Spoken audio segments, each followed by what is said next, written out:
पनवेल सिडको वसाहतींमध्ये उन्हाळ्याच्या दिवसात पिण्याचे पाणी कमी असल्याने गृहनिर्माण संस्थेमधील सदस्यांचे वारंवार आपापसात पाणी सोडण्याच्या वेळेवरून भांडणे होत असतात।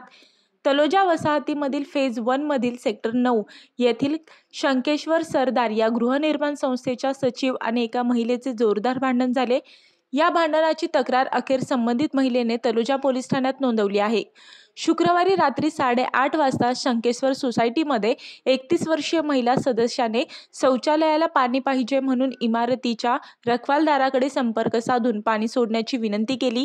मात्र इमारतीमध्ये पाणी सोडण्याची वेळ ठरवली गेली असल्याने या गृहनिर्माण संस्थेच्या सचिवाने रखवालदाराला फोनवरून पाणी सोडू नको असे सांगितले।